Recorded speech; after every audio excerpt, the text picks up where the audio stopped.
بھائیوں 5 ضعیف الاسناد احادیث شب برات کے حوالے سے اور ایک صحیح سند کے ساتھ جو قول ہے ایک تابعی کا، میں وہ بیان کروں گا، لیکن اس کی ڈیٹیل میں جانے سے پہلے آپ ایک دفعہ درود شریف پڑھ لیجیے۔ اللہم صلی علی محمد وعلی آل محمد کما صلیت علی ابراہیم وعلی آل ابراہیم انک حمید مجید۔ اللہم بارک علی محمد وعلی آل محمد کما بارکت علی ابراہیم وعلی آل ابراہیم انک حمید مجید۔ 15 شعبان کی رات، جسے عرف عام میں شب برات کہا جاتا ہے، چھٹکارے کی رات، حالانکہ یہ چھٹکارے کی رات دراصل حقیقت میں جو قرآن کی روح سے چھٹکارے کی رات ہے اور تقدیر کے فیصلوں کی رات ہے، وہ رمضان کے آخری عشرے کی تاک راتوں میں سے ایک رات ہے۔ میں انشاءاللہ اس پہ احادیث بھی بیان کر دوں گا۔ بہرحال یہ 5 احادیث پبلک میں مشہور ہیں، 5 کی 5 ضعیف ہیں۔ سن لیجئے، پہلی حدیث جامعہ ترمذی اور سنن ابن ماجہ سے ہے، مشکات میں ہے 1299، بڑی مشہور حدیث ہے۔ اما عائشہ رضی اللہ تعالیٰ عنہ کہتی ہیں آپ صلی اللہ علیہ وآلہ وسلم کو میں نے ایک رات بستر پہ نہیں پایا تو میں آپ کو ڈھونڈتے ہوئے نکلی تو آپ صلی اللہ علیہ وآلہ وسلم بقیع غرقد تشریف لے گئے تھے، بقیع قبرستان میں، اور آپ صلی اللہ علیہ وآلہ وسلم نے وہاں پر یعنی دعا فرمائی، اور اما عائشہ کہتی ہیں کہ میں آپ صلی اللہ علیہ وآلہ وسلم سے پہلے ہی واپس آ گئی تو آپ صلی اللہ علیہ وسلم نے مجھ سے مخاطب ہو کر فرمایا کہ کیا تم نے یہ گمان کیا تھا کہ اللہ اور اس کا رسول تم سے خیانت کریں گے؟ یعنی سانس پھولا ہوا تھا تو آپ کو پتا چل گیا کہ یہ میرے پیچھے آئی تھی، یعنی مراد یہ کہ تم یہ سمجھی کہ میں کسی اور زوجہ کے پاس چلی گئی، اور وہی اما عائشہ نے کہا کہ ہاں میں یہی سمجھی تھی۔ تو آپ نے فرمایا یہ بے شک نصف شعبان کی رات ہے، یعنی 15ویں رات ہے شعبان کی، 14 اور 15 کی درمیانی رات۔ اس رات اللہ تعالیٰ آسمان دنیا پر نزول فرماتا ہے جیسا کہ اس کی شان کے لائق ہے، اور بنی کلب کی بکریوں کے بالوں سے بھی زیادہ لوگوں کی مغفرت کر دیتا ہے، لیکن یہ روایت ہے ضعیف۔ ڈاکٹر طاہر القادری صاحب یہ روایت پڑھتے پڑھتے ٹھٹک گئے، کیونکہ اس کے آگے لکھا تھا امام ترمذی نے کہ روایتی جعلی ہے، لیکن یہ علماء اتنے بے شرم ہیں اور بالکل خیال نہیں کرتے ہیں کہ آدھی حدیثیں پڑھتے ہیں، اور چلے کوئی جاہل ہو تو ہم اس کو بینیفٹ آف ڈاؤٹ دے سکتے ہیں، لیکن اگر کوئی عالم اس طرح کی کام کرے گا تو اس کو تو پھر ہم نہیں چھوڑیں گے۔ یہ بے شرمی کی انتہا ہے اور علمی خیانت کی انتہا ہے۔ ٹھٹک گئے۔ آگے کے الفاظ ہیں، امام ترمذی کہتے ہیں کہ یہ روایت منقطع ہے، سب سے شدید جرح ہے کہ راویوں کی ملاقات ہی نہیں آپس میں، اور وہ کہتے ہیں اس میں جو تبع تابعی ہے یحییٰ بن کثیر، اس کی ملاقات تابعی عروہ سے ثابت نہیں جو سیدہ عائشہ کے بھانجے تھے، اور جو تبع تابعی ہے حجاج، اس کی ملاقات یحییٰ بن کثیر سے سما ثابت نہیں ہے۔ اور پھر ساتھ امام ترمذی نے لکھا کہ میں نے اپنے استاد امام بخاری رحمہ اللہ تعالی، جنہوں نے صحیح بخاری لکھی ہے، ان سے جب اس حدیث کے بارے میں پوچھا تو انہوں نے بھی کہا یہ حدیث صحیح نہیں ہے، یہ حدیث ضعیف ہے، اور یہ سارے حکم انہوں نے بتائے۔ البتہ ایک حدیث ہے صحیح مسلم میں 2256، جس میں رات کا تو ذکر نہیں کہ یہ کون سی تھی، بہرحال یہ الفاظ موجود ہیں صحیح مسلم 2256 کہ آپ صلی اللہ علیہ وسلم ایک دفعہ رات کو اٹھ کے قبرستان بقیع غرقد چلے گئے، 3 دفعہ یوں ہاتھ اٹھا کر آپ نے دعا کی، بڑی لمبی دعا کی، اما عائشہ بھی پیچھے پہنچی، اور پھر بعد میں پہلے ہی وہ آگے اپنے بسترے پہ سانس پھولا ہوا تھا، آپ نے فرمایا کہ تو میرے پیچھے آئی تھی، تو نے کیا سمجھا اللہ اور اس کا رسول خیانت کریں گے؟ سیم وہی الفاظ ہے۔ پھر آپ نے فرمایا کہ جب تم سوئی ہوئی تھی، لیٹی ہوئی تھی، میں نے گمان کیا کہ تم سو گئی ہو، میرے پاس جبرائیل آئے تھے، انہوں نے مجھے اللہ کا پیغام دیا کہ جا کر بقیع غرقد میں جو دفن ہے مسلمان ان کے لیے دعائے مغفرت کریں، تو میں ان کی دعائے مغفرت کے لیے بقیع غرقد قبرستان میں ہے، اور 3 دفعہ ہاتھ اٹھا کے دعا کی۔ اس سے یہ بھی بات پتہ چلی کہ بعض جو سلفی علماء کا یہ موقف ہے کہ قبر کے سامنے ہاتھ اٹھا کے دعا نہیں کر سکتے، وہ بالکل باطل ہے۔ قبر کے سامنے ہاتھ اٹھا کے دعا کر سکتے ہیں، اور اس میں یہ نہیں ہے کہ وہ قبر والے سے مانگ رہا ہے، وہ آپ اللہ ہی سے مانگ رہے ہیں۔ نبی صلی اللہ علیہ وسلم نے بقیع غرقد قبرستان میں 3 دفعہ ہاتھ اٹھا کے دعا کی، صحیح مسلم 2256۔ بلکہ المستدرک للحاکم میں موجود ہے کہ تمہارا رب حیا فرماتا ہے اس شخص سے جو ہاتھ اٹھا کے دعا کرے کہ اسے محروم لوٹائے۔ ہاتھ اٹھا کے دعا کرنا یہ افضل عمل ہے، اور آپ ہر دعا کے لیے، ایون نماز کے بعد بھی آپ اجتماعی دعا کی بات نہیں کر رہا، الگ سے جو آپ دعا ہاتھ اٹھا کے کریں زیادہ بہتر ہے، نہ بھی اٹھائیں تب بھی ٹھیک ہے۔ ہم ٹائلٹ میں جاتے ہو تو ہاتھ اٹھا کے دعا کرنے تو نہیں جاتے، کر کے جاتے، یا بسم اللہ جو ہم پڑھتے ہیں کھانے سے پہلے ہاتھ اٹھا کے تو نہیں، دونوں طریقے سے بہتر ہے کہ آپ ہاتھ اٹھا کے کریں، اس سے بغیر بھی بالکل ثابت ہے۔ دیکھ لیں میں ساتھ کتنے چھوٹے چھوٹے مسائل بتا دیتا ہوں. اور یہی جو مسلم کی حدیث ہے 2256، اسی میں وہ دعا ہے، السلام علیکم اہل الدیار من المؤمنین والمسلمین وَإِنَّا إِن شَاءَ اللَّهُ بِكُمْ لَلَاحِقُونَ نَسْأَلُ اللَّهَ لَنَا وَلَكُمُ الْعَافِيَةَ. جو قبرستان جانے کی دعا ہے کہ اے اس قبرستان کے رہنے والے مسلمان مرد و عورت، مومنین مرد و عورت، ہم تم پر سلامتی بھیجتے ہیں اور ہم تم سے اللہ کے حضور جو ہے وہ عافیت کا سوال کرتے ہیں. بے شک ہم بھی مر کے تمہارے پاس آنے والے ہیں، اپنے لیے بھی اور تمہارے لیے بھی اللہ کے حضور ہم عافیت کا سوال کرتے ہیں. دوسری حدیث شعب الایمان، امام بیہقی کی کتاب میں ہے 1305، مشکات کے اندر اس کا نمبر ہے، اور یہ ویسے پرائمری کتاب ہے امام بیہقی کی شعب الایمان.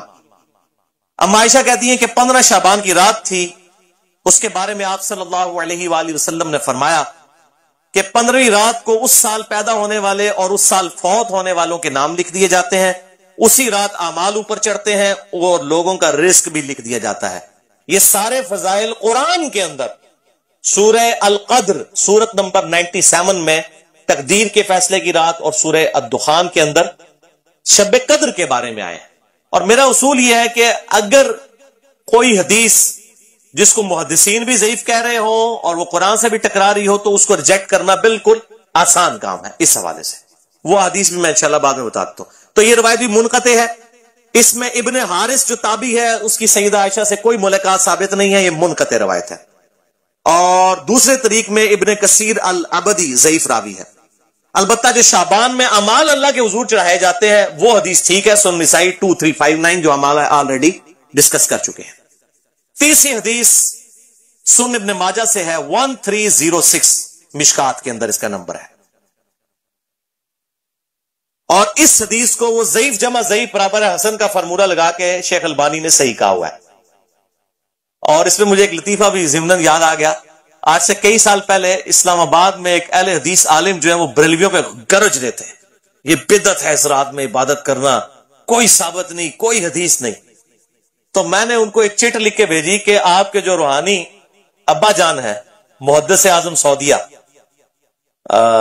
شیخ ناصرالدین البانی، انہوں نے تو یہ سنن ابن ماجہ کی روایت کو جو مشکات میں 1306 ہے اس کو تو صحیح کہا ہوا ہے. تو مہربانی کر کے یہ جتنا غصہ ہے یہ البانی پہ بھی نکالیں آپ. تو اگر آپ کہتے ہیں اس کی اجتہادی غلطی ہے تو ان بیچاروں کو بھی اجتہادی غلطی کہہ کے چھوڑ دیں. یعنی آپ نے دوگلی پالیسی کیوں رکھی ہے؟ یا کم از کم پبلک کو بتائیں تو صحیح. لے جی بے شرمی کی انتہا ہے، اس بندے نے چٹ بھی پڑھی ہے لیکن بیان نہیں کیا. اپنے بابے سب کو پیارے ہیں، ہمارا بابا ہمیں پیارا تو وہی صاحب ہے، بابے سب کو پیارے ہیں. یہ بابوں کا فتنہ بڑا خطرناک ہے، چاہے وہ کسی بھی شکل میں نکل آئے. تو یہ مجھے ضمناً بات یاد آ گئی اسی حدیث کے حوالے سے. ابو موسیٰ اشعری رضی اللہ تعالیٰ عنہ کہتے ہیں کہ نبی صلی اللہ علیہ وسلم نے فرمایا بے شک اللہ تعالیٰ شعبان کی 15ویں رات اپنے بندوں پر خصوصی توجہ فرماتا ہے اور تمام مخلوق کو بخش دیتا ہے سوائے نمبر 1 مشرک کے اور نمبر 2 کینہ رکھنے والے کے. یہ انتہائی سخت ضعیف روایت ہے اور اس میں کئی حکم ہیں. نمبر 1 زبیر بن مسلم اور عبد الرحمن مجہول راوی ہیں، ان نون راوی ہیں، جن کا کوئی یعنی لاپتہ راوی ہیں، جن کا کوئی تعارف نہیں ہے. دوسرا ابن لہیہ اور ولید بن مسلم، یہ دونوں مدلس ہیں اور ان سے روایت کر رہے ہیں اور سما کی تصریح کوئی نہیں ہے. اور شیخ زبیر صاحب نے مشکات 1306 کے فٹ نوٹ پہ لکھا کہ اس کی جو سند ہے یہ ظلمات میں ڈوبی ہوئی، یعنی کسی صورت ہی حسن درجے تک نہیں پہنچتی ہے. یہ تو ضعیف میں بھی سخت ترین ضعیف روایت ہے. اور اس میں پھر اب وہ 11,000 وولٹ والی روایت یہاں پہ بیان کر دوں جو کہتے ہیں ہم صحیح اور ضعیف کا فرق نہیں کرتے، اور میری مجبوری ہے، اس کے بغیر یہ دماغ میں ڈرل نہیں ہوتا یہ روایت میں بیان نہ کروں. تو مشکات میں ہے 4902 مسند احمد اور امام بخاری کی الادب المفرد کے حوالے سے. امام بخاری کی بھی ساری حدیثیں صحیح نہیں ہیں، صرف صحیح بخاری کی روایتیں صحیح ہیں. الادب المفرد میں یہ ضعیف روایت ہے. اور اگر ہم ڈاکٹر طارق قاضی صاحب کہتے ہیں ہم امام حنیفہ کے مقلد ہیں، آپ بخاری کے مقلد ہیں، اگر ہم بخاری کے مقلد ہوتے اس روایت کو صحیح مانے. مشکات میں 4902 ہے کہ جو شخص اپنے جہلی نسب پر فخر کرے تو اس کو پھر تم کہو کہ تم اپنے جہلی نسب پہ فخر کرتے ہو، اسے کہو کہ اپنے باپ کی شرمگاہ کاٹ کے اپنے منہ میں رکھ، نعوذ باللہ من ذالک. اور یہ بات اس سے کنایے سے نہ کرو، ڈائریکٹ کرو. اتنی بیہودہ بات آپ صلی اللہ علیہ وسلم کبھی کہہ سکتے ہیں؟ وَإِنَّكَ لَعَلَىٰ خُلُقٍ عَظِيمٍ، اخلاق کے بلند ترین درجے پہ فائز، اور بخاری اور مسلم کی حدیث کہ آپ صلی اللہ علیہ وآلہ وسلم میں کنواری لڑکیوں سے زیادہ شرم و حیا تھی، وہ اس قسم کی بات کر سکتے تھے؟ اس میں بھی یہی حکم ہے، اس میں حسن بصری مدلس ہیں اور ان سے روایت کر رہے ہیں، اور صحیح مسلم کے مقدمے میں موجود ہے کہ مدلس کی ان والی روایت سماع کی تصدیق کے بغیر ضعیف ہوگی۔ مسئلہ نمبر 36 میرا سن لیں، ضعیف الاسناد اور من گھڑت احادیث کے فتنے کا تحقیقی جائزہ، جسے شوق ہو تو یہ میں نے الزامی جواب پھکی کے طور پہ یہ اینٹی وائنم دیا تھا، یہ والی روایت۔ چوتھی حدیث مسند احمد سے ہے، مشکات میں ہے 1307، عبداللہ ابن عمر بن عاص، سیم الفاظ ہیں وہی کہ 15ویں رات کو سب کی مغفرت ہو جاتی ہے، لیکن اس میں الفاظ ہیں سوائے خودکشی کرنے والے کے اور کینہ رکھنے والے کے۔ لیکن اس میں ابن لہیہ جو ہے وہ مدلس، اس میں تو نہیں ہے، ویسے وہ مدلس راوی ہیں، لیکن اس میں ان کی یہ روایت اختلاط کے بعد کی ہے، یعنی جب ان کا حافظہ بگڑ گیا تھا۔ یہ امام حاکم نے المستدرک الحاکم میں کئی روایتوں کو بخاری مسلم کی شرط پہ صحیح کہا ہے، اور بات بھی صحیح ہے کہ بخاری اور مسلم کے راویوں سے وہ حدیثیں ہیں، لیکن ان میں کئی راوی ایسے ہیں، کئی صحابہ بھی ایسے ہیں کہ وفات سے پہلے وہ اپنی حدیثوں کو مکس کر جاتے تھے، حافظہ کمزور پڑ گیا۔ تو اگر راوی ثقہ ہو، بعد میں اس کا حافظہ بگڑ جائے، تو اس کے حافظہ بگڑنے سے پہلی والی روایتیں جو ہوں گی وہ صحیح ہوں گی، بعد والی ضعیف ہوں گی۔ یہ بعد والی ہے کیوں؟ جو راوی ان سے یہ روایت بیان کر رہا ہے اس کی ملاقات ان کا حافظہ بگڑنے کے بعد ہوئی ہے، وہ پہلے کا راوی نہیں ہے۔ اسی وجہ سے امام حاکم کی کئی روایتیں جن کو وہ بخاری اور مسلم کی شرط پہ صحیح کہتے ہیں وہ ضعیف ہو جاتی ہیں۔ یہ میں آپ کو ٹیکنیکل پوائنٹ بتا رہا ہوں۔ وہ حضرت آدم کی توبہ قبول ہونے والا جو واقعہ ہے نبی صلی اللہ علیہ وآلہ وسلم کے وسیلے سے، مسئلہ نمبر 43 میں بھی میں نے بتایا، وہ روایت جو ہے وہ امام حاکم نے تو بخاری مسلم کی شرط پہ صحیح کہا، لیکن وہ روایت تو ضعیف ہے اور سخت ضعیف روایت ہے۔ تو یہ چیزیں خیال رکھی جائیں۔ اور یہاں پہ میں ایک ضمناً اور بات بھی عرض کر دوں کہ یہ اہل تشیع کے ہاں بھی شعبانیہ منایا جاتا ہے 15 شعبان کی رات کو، وہ شب برات نہیں منا رہے ہوتے ہیں، وہ امام محمد بن حسن عسکری کا یوم ولادت مناتے ہیں۔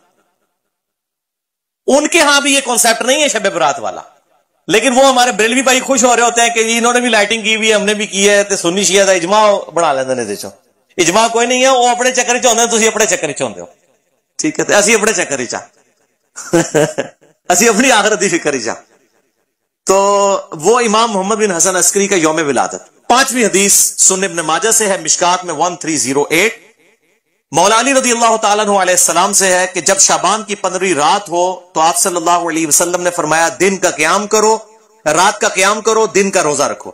اب دن کا روزہ الگ سے صحیح مسلم وہ 27 جو 45 نمبر حدیث تھی اس سے ثابت ہے، اس کی وجہ سے نہیں، وہ الگ سے، کیونکہ غروب آفتاب سے طلوع فجر تک آسمان دنیا پر اللہ تعالی نزول فرماتا ہے اور کہتا ہے کوئی مغفرت کا طالب کہ میں اسے بخش دوں، ہے کوئی رزق مانگنے والا کہ میں اسے عطا کروں، ہے کوئی عافیت چاہنے والا کہ اسے عافیت دوں، اور یہ سلسلہ طلوع فجر تک حتی مطلع الفجر، وہ جو سورہ قدر میں شب قدر کے بارے میں آتا ہے، یہ وہی الفاظ ہیں۔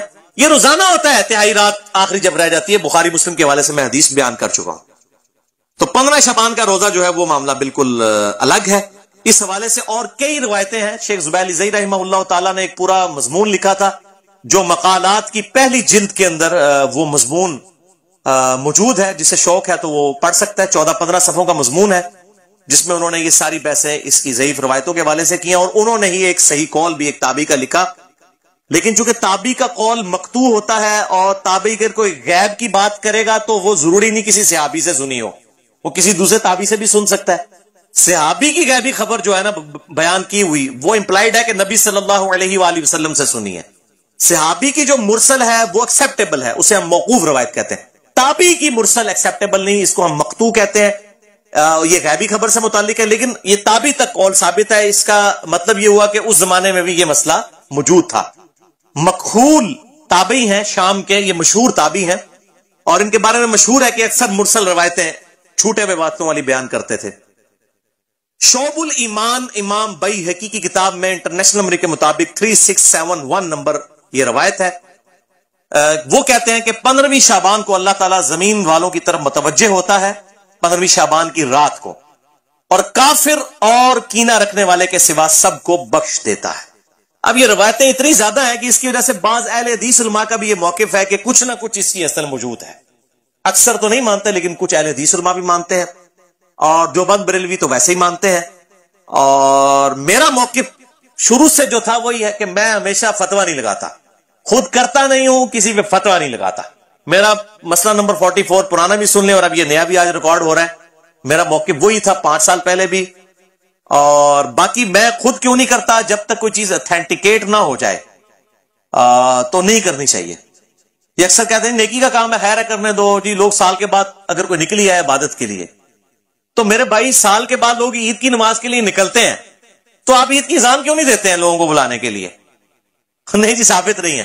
تو کیا ثابت نہ ہوئی تو کیا ہوا؟ گناہ کا کام تو نہیں ہے، دے دیا کرے اذان. سال بعد لوگوں نے عید پڑھنے کے لیے نکلنا ہوتا ہے. پکیجے الزامی جواب، اینٹی وینم، لاجیکل آنسر. تو کہیں گے نہیں جی ثابت نہیں. بھئی آپ کا تو فارمولا تھا، ثابت ہو یا نہ ہو، نیکی کا کام ہے تو کر لیں. تو عید کی اذان دے دیں، جنازے کی اذان دے دیں. کیوں نہیں دیتے؟ کہتے نہیں نبی صلی اللہ علیہ وآلہ وسلم سے ثابت رہی. ہم بھی یہی کہہ رہے ہیں.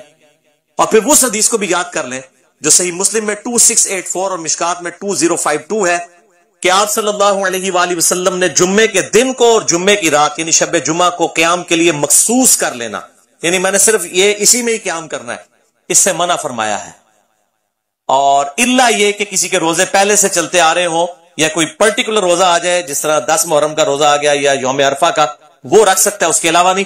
اور بیسیکلی مقصد تھا مخالفت یہود و نصارہ کی. یہودیوں نے ہفتے کے دن کو مخصوص کیا اور عیسائیوں نے اتوار کو. تو کہیں مسلمان جمعہ ہی نہ پھاڑ لین خالی، اور پھر بھی مسلمان بعض نہیں ہے انہوں نے جمعہ پھاڑ لیا، خیال انہوں نے پھر بھی کوئی نہیں کیا، وَلِعَاذُ بِاللَّهِ تَعَالَى.